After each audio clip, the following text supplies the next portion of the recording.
Hello student, स्वागत है आपका हमारे YouTube channel DG study target में। स्टूडेंट्स, आज हम लेके आए हैं UPPSC previous years question answer, जो कि बहुत ही महत्वपूर्ण हैं और हर साल पूछे जाते हैं। तो चलिए देर ना करते हुए हम शुरू करते हैं।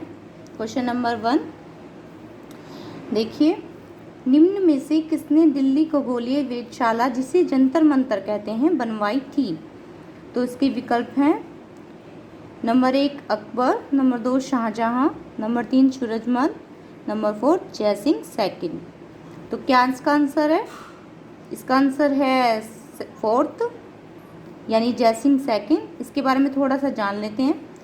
सवाई जयसिंह सेकंड 1688 से 1743 तक ने जयपुर, दिल्ली, बनारस, उज्जैन एवं मथुरा में ज्योतिषी की 5 वेधशालाएं बनाई थी। तो जिसमें से जयसिंह जो है इसने बनवाई थी ये। तो ये फोर्थ जो विकल्प है हमारा, ये सही होगा। ठीक है, चलिए आगे बढ़ते हैं। इसमें देखिए स्थान दिए हुए हैं और ये उससे रिलेटेड उद्योग हैं। तो हमें मिलान करना है इनका कि ये कौन सा स्थान किस उद्योग से संबंधित है। अब ये दिए गए हैं अनशन वस्त्र उद्योग, डेट्राइट लोहा एवं इस्पात, मास्को ऑटोमोबाइल, ओसाका औद्योगिक प्रदेश। तो अब देखते हैं कौन सा किससे रिलेट करते हैं। चलो, अनशन किससे संबंधित है? लोहा एवं इस्पात से। डेट्राइट ऑटोमोबाइल से। मास्को जो है एक औद्योगिक प्रदेश है, ये रूस का सबसे पुराना औद्योगिक प्रदेश है। इसका प्रमुख जो उद्देश्य इसका जो प्रमुख उद्योग है वो वस्त्र निर्माण करना है, रसायन, भारी इंजीनियरिंग सामान, रेल उपकरण, वायुयान तथा भोजन संसाधन उपलब्ध कराना है। मतलब इससे संबंधित इसके उद्योग हैं। और ये जो ओसाका है, ओसाका से संबंधित उद्योग कौन सा है? वस्त्र उद्योग। चलते हैं नेक्स्ट की तरफ। तो इस तरह से जो इसके आंसर है वो बन जाएंगे 2, 3, 4, 1। अभी देखिए कुछ मुख्य धाराएं ली हैं मैंने। ये धाराएं हैं और ये स्थान है कि ये कहाँ से रिलेट करती हैं, कहाँ पर ये धाराएं हैं। ये किनारी धारा है जो कि उत्तरी अटलांटिक महासागर की ठंडी जलधारा है। ठीक है, तो ये 1 का हो जाएगा थर्ड। सेकंड देखते हैं बेंगविला धारा, ये इसका हो जाएगा फर्स्ट, यानी कि दक्षिण अटलांटिक की शीतल धारा है ये बेंगविला धारा।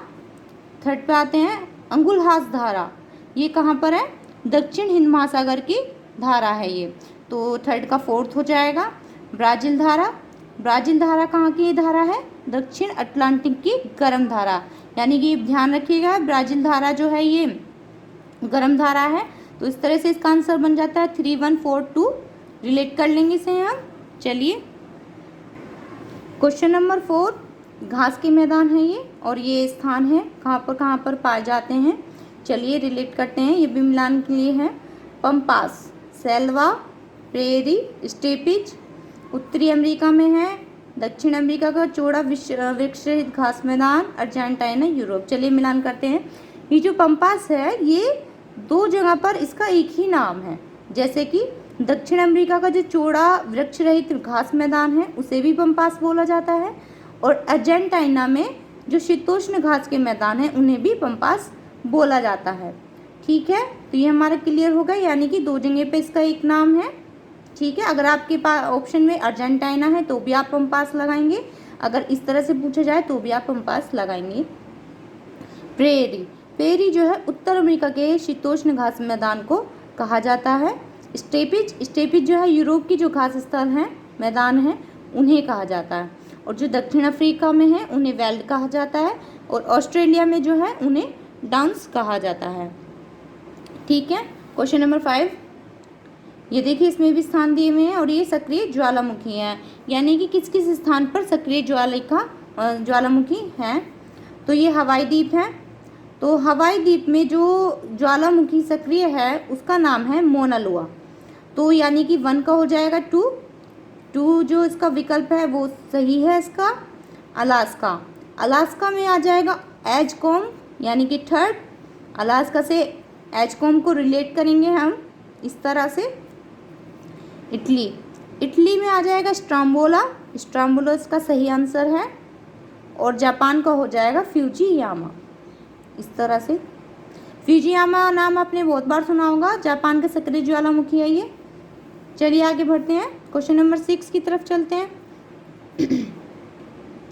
देखिए कथन है, कथन और निष्कर्ष जो होते हैं, कारण होते हैं, वो देखते हैं आप।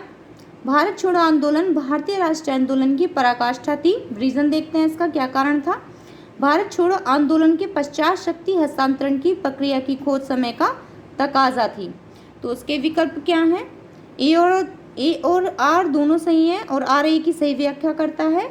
ए और आर दोनों सही हैं पर आर ए की सही व्याख्या नहीं है। ए सही है पर आर गलत है, आर सही है और ए गलत है। इसका फर्स्ट ऑप्शन सही है, ए और आर दोनों सही हैं, आर ए की सही व्याख्या है। लेकिन इसका कारण जान लेते हैं। कारण क्या था, जब भारत छोड़ो आंदोलन 1942 में शुरू हुआ था, तब क्या था, भारत जो है सबसे पहले अपनी आज़ादी चाहता था। आज़ादी ही उसका एक लक्ष्य था। तो ये जब भारत छोड़ो आंदोलन शुरू हुआ तो इसने जो है भारतीयों के लिए उनकी आज़ादी का मार्ग प्रशस्त किया। तो इस वजह से ये उस समय का तकाजा कहा गया भारत छोड़ो आंदोलन। ठीक है, स्पष्ट हो गया होगा आपको। इसलिए इसका ए आंसर सही है, फर्स्ट आंसर सही है इसका। क्वेश्चन नंबर 7, पृथ्वी पर चंद्रमा के पृष्ठ को केवल एक ही फलक दिखाई देती है। इसका रीजन जान लेते हैं। अपने अक्ष पर चंद्रमा के घूर्णन का काल उसकी पृथ्वी के चारों ओर घूमने के काल के बराबर होता है। तो बिल्कुल सही है ये। इसका जो आंसर है वो ये है कि ए और आर दोनों सही हैं और आर ए की सही व्याख्या है। ठीक है, क्वेश्चन नंबर 8 देखते हैं। आदि शंकराचार्य द्वारा स्थापित 4 मठ कहाँ पर स्थित हैं। देखते हैं। ऑप्शन 1 श्रृंगेरी, द्वारिका, जोशीमठ, प्रयाग। द्वारिका, जोशीमठ, प्रयाग, कांची। जोशीमठ, द्वारिका, पुरी, श्रृंगेरी। पुरी, श्रृंगेरी, द्वारिका, वाराणसी। तो आंसर देखते हैं इसका। ऑप्शन नंबर सी यानी कि ये इसका सही आंसर है। पढ़ते हैं थोड़ा सा। उत्तर में ज्योतिमठ जो है बद्री केदार के निकट है, यानी कि उत्तर में जो है वो ज्योतिमठ के नाम से है। पश्चिम में द्वारिका शारदा मठ के नाम से, पूर्व में पुरी गोवर्धन मठ और दक्षिण में मैसूर में श्रृंगेरी मठ। तो इस तरह से हमारा सी ऑप्शन सही हो जाएगा। यानी कि जो आदि शंकराचार्य हैं उन्होंने चारों दिशाओं में, जो कि हमारी सबसे महत्वपूर्ण दिशाएं मानी जाती हैं, उत्तर पश्चिम, पूर्व पश्चिम उत्तर दक्षिण, तो उन सभी चारों दिशाओं में ये मठ स्थापित किए। चलिए क्वेश्चन नंबर 9 देखते हैं। शरीर की वे कोशिकाएं जिनमें शरीर की किसी भी प्रकार की कोशिकाओं में विभाजन तथा विपष्टीकरण की क्षमता और जो कई गंभीर बीमारियों पर शोध का केंद्र है, बिंदु कहते हैं, इन्हें क्या कहा जाता है। तो क्या कहा जाता है देखते हैं। ऑप्शन पढ़ते हैं हम। बड कोशिकाएं, रेड कोशिकाएं, मर्सेजियन कोशिकाएं, स्टेम कोशिकाएं। तो इसका आंसर क्या होगा बताइए। इसका आंसर डी होगा, स्टेम कोशिकाएं इसका सही आंसर है। जो ये पूछ रहा है क्वेश्चन में, इनमें से, इन तीनों में से ए बी सी में से इसका आंसर कोई भी नहीं है, स्टेम कोशिकाएं, यानी कि डी ऑप्शन सही है हमारा। क्वेश्चन नंबर 10 देखते हैं। निम्न में से किनके स्रोत बिंदु लगभग एक ही हैं। ऑप्शन फर्स्ट ब्रह्मपुत्र और गंगा, तापी और व्यास, ब्रह्मपुत्र और सिंध, सिंध और गंगा। तो ऑप्शन नंबर सी सही है इसका। जो ब्रह्मपुत्र नदी है वह जो है चेमयुंगडुंग हिमानी मानसरोवर झील के पास से दक्षिण पूर्व 100 किलोमीटर की दूरी पर स्थित है, वहाँ से जहाँ से ये निकलती है। और जो सिंधु नदी है वो भी मानसरोवर झील के पास से ही निकलती है। तो इसलिए इनके जो स्रोत बिंदु माने गए हैं वो लगभग समान माने गए हैं। ठीक है, ये आपको स्पष्ट हो गया होगा। चलिए क्वेश्चन नंबर 11। ये देखिए कुछ झील दी गई हैं और उसके नगर, यानी कि कौन सी झील कहाँ पर रहती है या नगर में स्थित है। देखते हैं। ईरी झील, ईरी झील का दिया हुआ है इसने डुलुथ, मिचिगन झील, Detroit, Ontario, Gary, superior, Hamilton. तो उसका मिलान करेंगे। देखिए जो ईरी झील है वो डेट्राइट नगर में है, डेट्राइट नगर इसका सही आंसर है। और जो मिशिगन झील है, मिशिगन झील जो है वो गैरी नगर में है। ठीक है, आप इस तरह से देखिएगा। और ओंटारियो, ओंटारियो जो झील है वो हैमिल्टन में है। और सुपीरियर झील, सुपीरियर झील हमारी आती है डुलुथ में। तो इस तरह से ये मेल हो जाएगा। आप आंसर में भी देख सकते हैं, दिख रहा होगा आपको स्क्रीन पर। चलिए क्वेश्चन नंबर 12 की तरफ। आयात की प्रक्रिया आरंभ होती है, विकल्प फर्स्ट है इंडेट से, मैट की रसीद से, सामुद्रिक सीमा से और जहाजी बिल से। ऑप्शन कौन सा सही है इसका? ऑप्शन नंबर ए सही है, यानी कि फर्स्ट इंडेट से। थोड़ा सा इसके बारे में पढ़ते हैं। विदेशी व्यापार में आयातकर्ता निर्यातकर्ता को निर्दिष्ट माल को भेजने का जो पत्र प्रेषित करता है उसे इंडेट कहा जाता है। तो ये इसकी व्याख्या हो गई है, आपको समझ में आ गया होगा।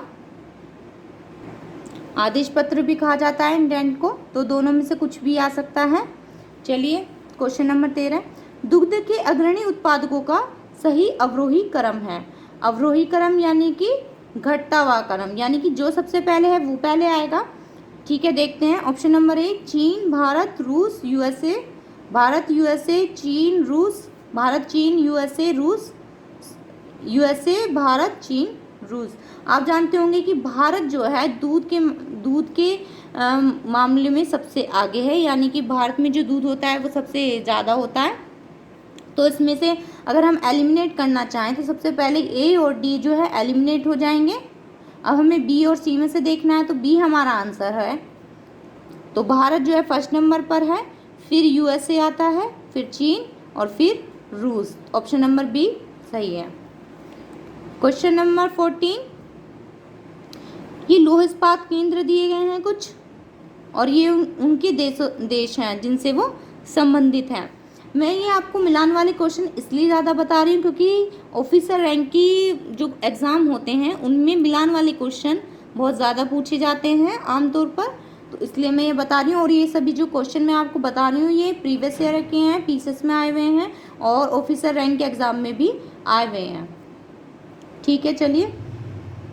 हैमिल्टन चीन, बर्मिंघम कनाडा, एसन यूनाइटेड किंगडम, अनशान जर्मनी। ठीक है, अब देखते हैं कौन सा सही आंसर है किसका। हैमिल्टन। हैमिल्टन जो है ये कनाडा देश का है, लौह इस्पात केंद्र है, ये कनाडा देश का है। बर्मिंघम जो है यूनाइटेड किंगडम यूके का है ये। एसन जर्मनी का है, जर्मनी देश का है ये लौह इस्पात केंद्र। और अनशान जो है, आपने कई बार सुना होगा, ये अनशान चीन का बहुत ज़्यादा पूछा जाता है क्वेश्चन में, तो ये चीन से रिलेट है, यानी कि इसका जो विकल्प होगा वो क्या होगा 2, 3, 4, 1, ये इसका सही आंसर होगा। क्वेश्चन नंबर 15, निम्न में से कौन राष्ट्रीय राजधानी प्रदेश में अवस्थित है। राष्ट्रीय राजधानी प्रदेश में कौन कौन है देखते हैं। अम्बाला, खुर्जा, करनाल, रोहतक। ऑप्शन देखते हैं, केवल 1 और 2, केवल 3 और 4, केवल 1, 2, 3 और केवल 2, 3, 4। आंसर है इसका डी ऑप्शन, यानी कि केवल 2, 3 और 4, यानी कि खुर्जा, करनाल और रोहतक इसका सही आंसर है। तो चलिए आज की वीडियो में इतना ही, हम आगे की वीडियो अपने अगले पार्ट में देंगे। तो तब तक के लिए धन्यवाद। और अगर आपको हमारी ये जानकारी अच्छी लगी हो तो मेरे चैनल को सब्सक्राइब करें, लाइक करें, शेयर करें। धन्यवाद। जय हिंद।